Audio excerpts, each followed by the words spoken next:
Hello and welcome back to Let's Play Tyrion Cuthbert, Attorney of the Arcane. Last episode, we failed this argument against the murderer. This episode, we're going to attempt to win this argument. No evidence of his orders. I think I presented this last time, which is what I think is required.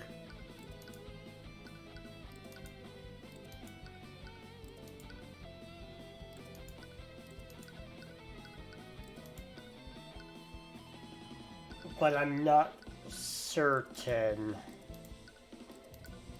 No. This is what failed us last time. I'll present it just to make an example.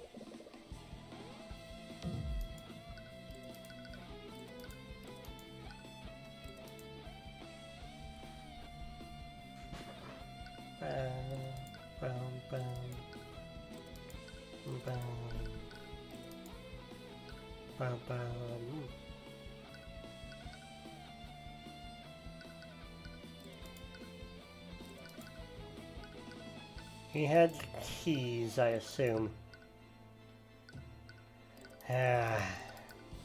What do? I cannot save, so... I mean, it keeps a... Does it keep a log?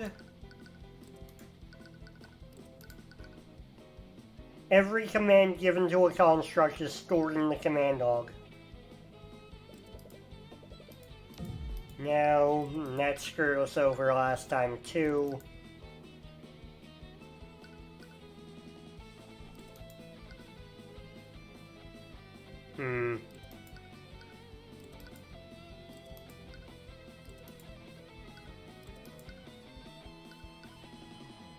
He admitted to taking the rapier and...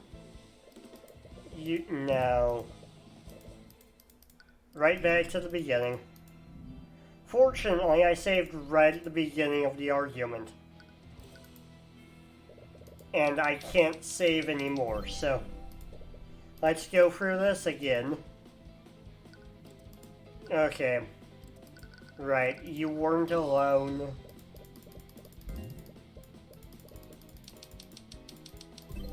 I'm gonna brute force this if I have to.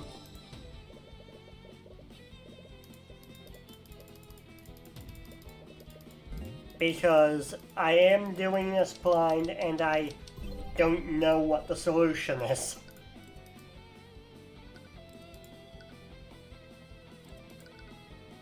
I mean, of course you wouldn't have. Yeah. This is so frustrating. Like, I get why I can't save during arguments, but... the fact that it sets me back so far is... not great. Not great for me, I mean. Okay, right. You wouldn't make a mistake like that, but... the constructs aren't so smart.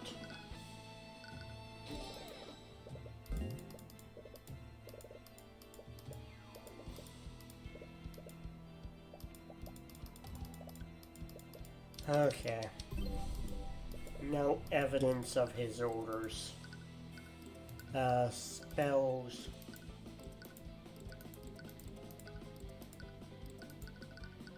Profiles.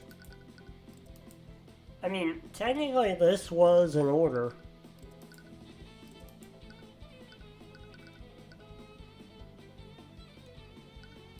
Academic dishonesty, maybe?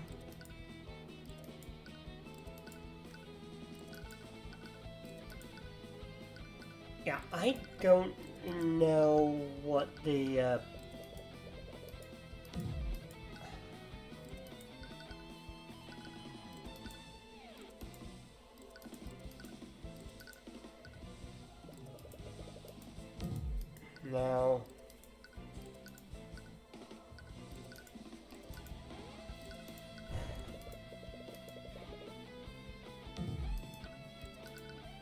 Like, obviously it's this, but this doesn't work.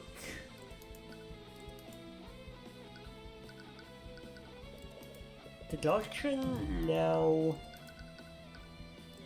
Jesus Christ, this is going to take me forever. I mean, the construct in the locker room, maybe. It was the construct in the locker room. Of all the things, that's what does it. Ugh. Not even angry, just...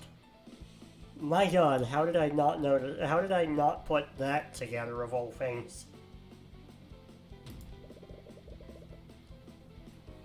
Right. I forgot to read Tyrion's text. And I think I might have forgotten to introduce myself. In my frustration. Right. Attorney of the Arcane is what we're playing. I'm Wisemimir, and this is entirely blind, so... Of course, there was a lot of fumbling just now, as you saw.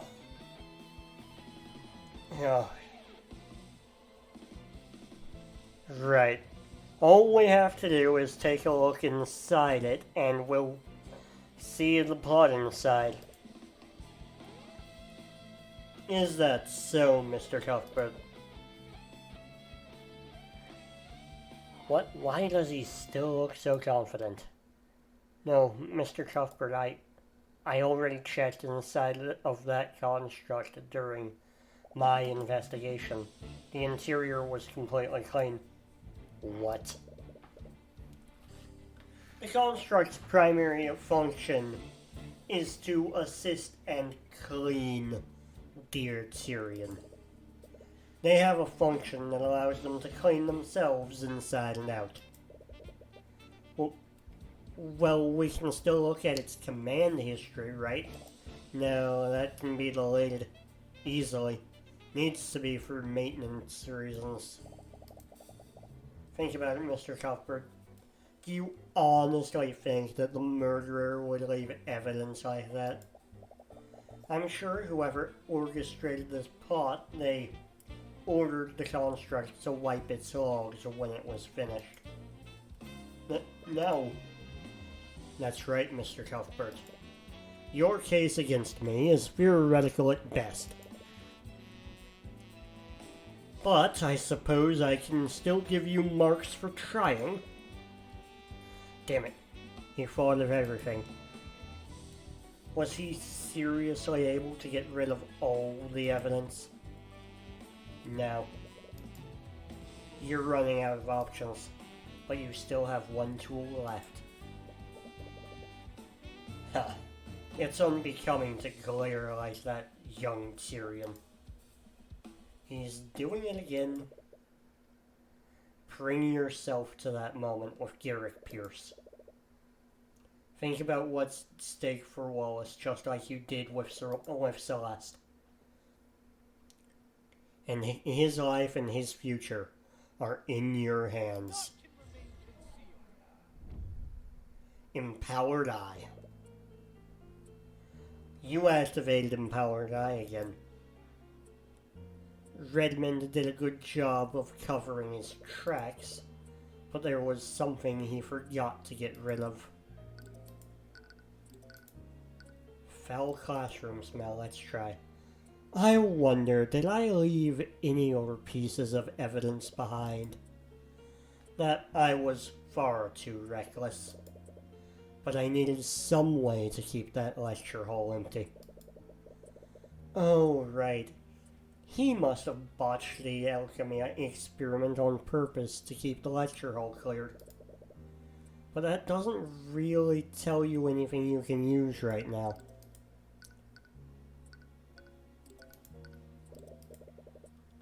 I had to do everything to shift the guilt away from myself. But did I leave any holes in my alibi? No, I accounted for everything. There's no way I left any evidence behind.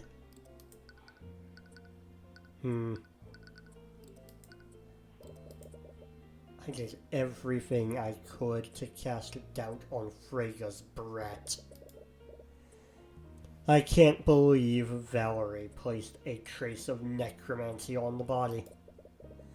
To make matters worse, the construct placed the evidence in the wrong locker. So he did send the construct to the locker room to plant the evidence.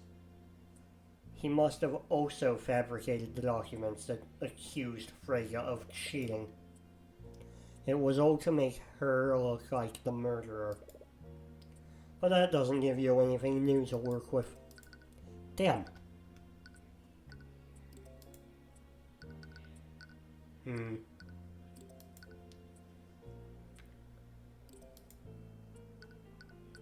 I assume evidence in the locker will just tell us the same damn thing. Right. Yeah. Construct in the locker room. Why was the construct in the locker room, though? It shouldn't have been there if it had followed my orders. No matter, it wiped its logs. No, it didn't. So he did order it to wipe its logs. In order to cover its tracks, it probably would have done this last. Wait a minute. He must have given it an order it could not complete, not knowing that the order was impossible. The construct's orders were clear. Plant the body in lecture hall 2B, and then plant the evidence in Freya's locker. It was supposed to head to the storage room afterward. What happened? Interesting. The construct wasn't supposed to be in the locker room. Wait. He ordered the construct to go to the storage room.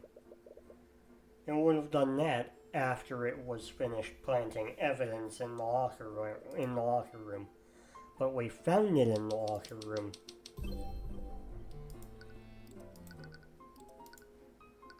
The Academy lockdown system stopped it. Right, the body was probably reported earlier than Redmond expected. And this means he probably started the lockdown before the construct was finished in the locker room. How did the lockdown affect the construct's actions? But does this change anything?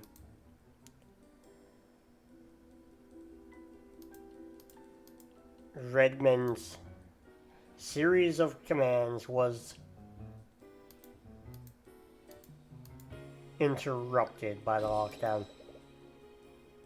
Right, the series of commands would have been interrupted. Wait a minute. Constructs execute a series of commands in the order they are given. But let's say one of those tasks is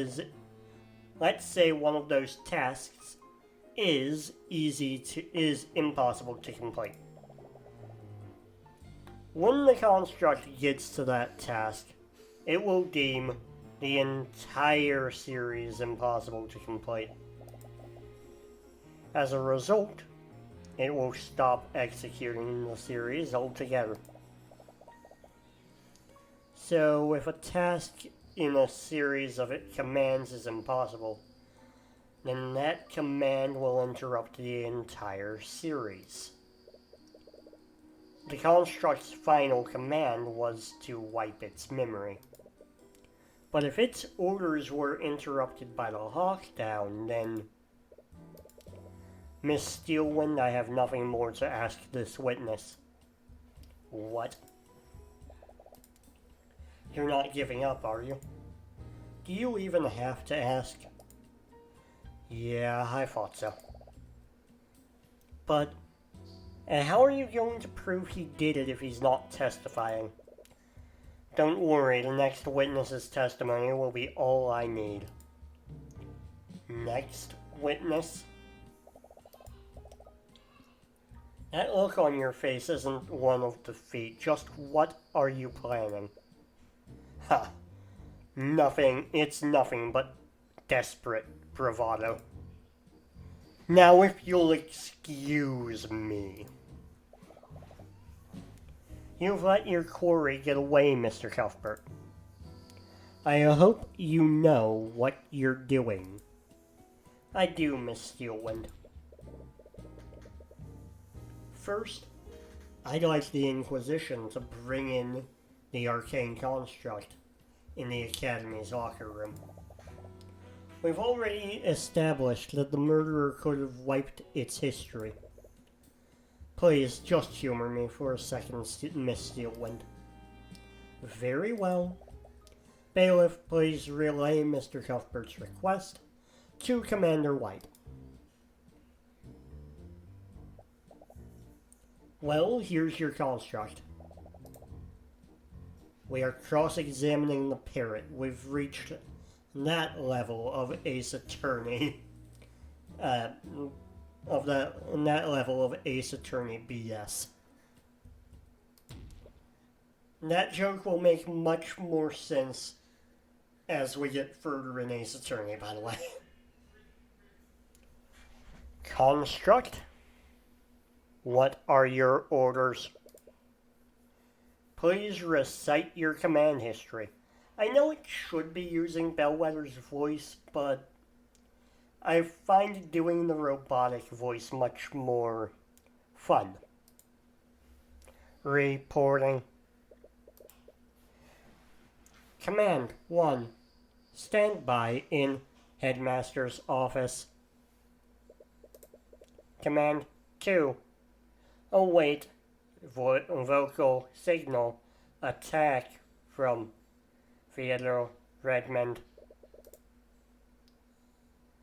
You hear Redmond stand up from the gallery. Seeing this, the prosecutor watches him carefully and carefully clutches the handle of her cane. I don't know why I misread that as carefully constructs or instructs when nothing in the context could have. That's a weird slip up. Right. Command 3. Treat Catherine Bellwether as a hostile entity and neutralize. Construct, wipe your hold. Wait, the fuck?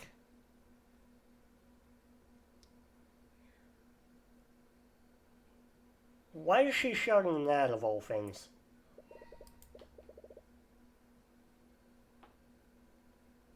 Before he can finish his sentence, the prosecutor points her cane at the headmaster. Oh, that was a magical, that was the incantation.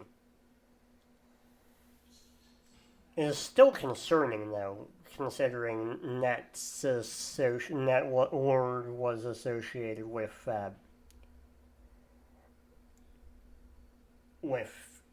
NFTs and all that nonsense.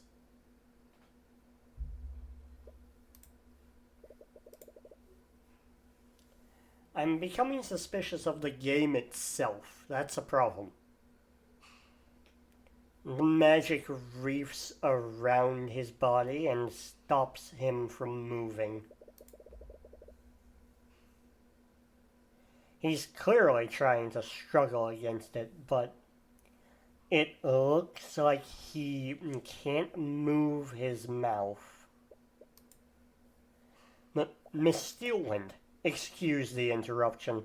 Please continue. Command 4. Await vocal signal leave from Theodore Redmond. Command 5. Move to classroom 2B. Reply to inquiries with voice sign number 3. Right. The shouting of be quiet. Command 6.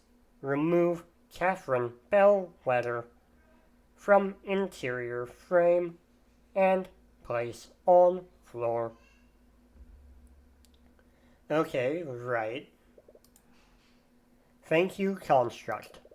You can stop now. I think we all know the rest. But just to be clear, who gave you this series of commands? Commands were provided by Headmaster Theodore Redmond.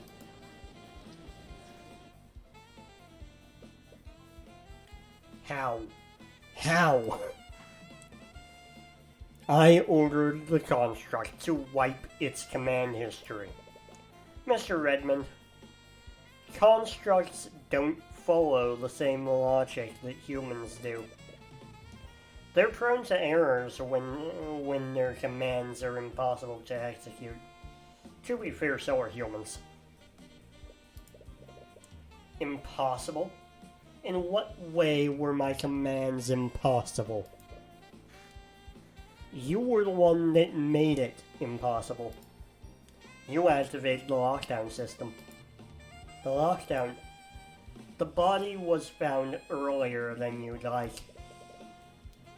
You had no choice but to immediately activate the lockdown system when it was reported. However, the construct was still in the locker room when you did this. So that's why it was there. The construct finished its tasks in the locker room. I could make an Among Us joke, I'm not gonna. But then it tried to follow your next command. It tried to move to the storage room, but it was prevented from doing so. Completion of that command was impossible. So, the series of commands was stopped before it wiped its history. You little... Theodore Redmond, you ordered your construct to murder Catherine Bellwether. Then you had it place the murder weapon in a locker to frame Miriam Frege. And we have your construct's testimony to prove it. And that's checkmate.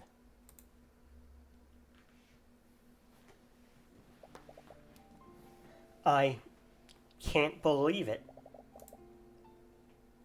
How could you do something like this, Headmaster? She was going to take everything from me. My position, my academy, my students. Everything would be gone. It was going to be stolen by her and the Freges. Why didn't you say anything to me? I could have. Don't you dare stand there and act ignorant, Lady Steelwind. Do you think the Freges acted alone? Your father was a part of this plot too. What? I have nothing to say to you. I thought you were different. I listened to your lies about societal reform. In the end, you were just like the rest of the aristocracy.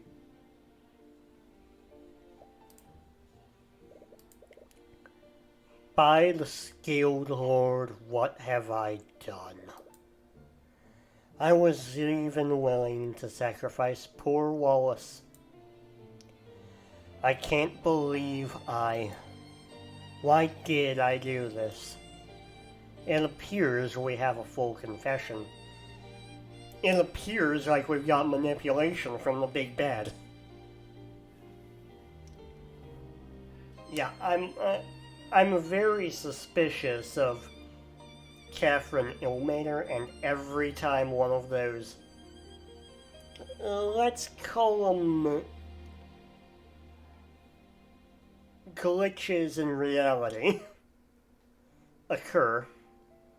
I know they're not actually glitches, I know that they're part of the game itself, but you get the idea. And these strange occurrences seem to be related to Miss Ilmater in some way. It appears we have a full confession. The court sees no reason to prolong this any further. Bailiff, please escort the witness to a holding cell.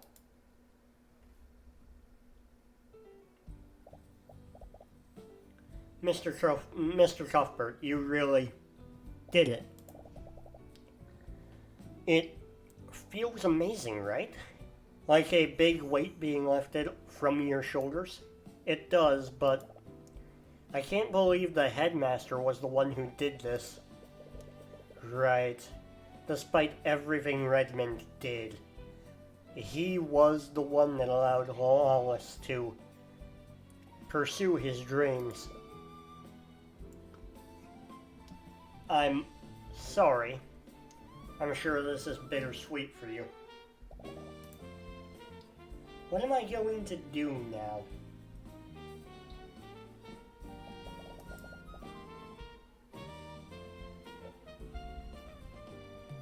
Headmaster Redmond was the only reason I could even attend the academy. With him gone, come on, don't think like that. You got acquitted, I'm sure it'll all work out. You want to agree, but necromancy is basically taboo. Without Redmond's support, there aren't many places he could learn it legitimately. And then there's the Imperial Academy. Hey, don't get all sad on me too. I skipped a word. Whoops. Sorry, I was just thinking. With Redmond gone, the Fregas could just appoint another not psychopath, although he was, another sycophant as the headmaster. Valentino, Valerie, and Jan, or Jan. You know what? He's a janitor, I'm just gonna keep pronouncing it Jan. And he's probably not even relevant after the end of this case. They're all going to lose their jobs. Come on, you found the truth and you put a murderer behind bars. You saved Wallace. She's right. As you start to exit the courtroom, you are greeted by Miss Tamora. Was she in the gallery this entire time? Oh, absolutely. At the end of the day, you saved Wallace from a wrongful conviction. You should be proud of yourself because of that. I suppose you're right. Maybe I am just overthinking things. But the doubt lingers in your mind. Now come on. I'm taking Wallace to that restaurant we went to the last time. Do you remember how much that place cost? Don't worry, I have plenty of gold. Am I the only one on this team not making any gold? Why don't you meet us there, Celeste? I need to talk with Tyrion for a moment. Alright. Let's go, Wallace. Okay. You activated the empowered eye again, didn't you? She doesn't appear to be praising you. Yeah. She doesn't appear to be praising you. I did. I didn't really have a choice. The Eye of Horus is a powerful tool, Tyrion. But that's twice now you've used the empowered eye to get out of a tough spot. You can't keep relying on it if you want to grow as an attorney. I mean, given all the magic in the Ace Attorney series, poorly explained magic at that, I think this is fine. One day you'll find a witness that the empowered eye won't work on. It's worked for me this far, no. But I suppose you're right. I'll try to rely on it less next time. And that marked the end of another case in my career as a defense attorney. Another life saved and another murderer brought to justice. But I still couldn't shake this feeling of unease. Was it guilt for what would happen to the faculty staff? Or was it something else? Next time on Let's Play Tyrion Cuthbert, Attorney of the Arcane. Blind. We will be starting Episode 3.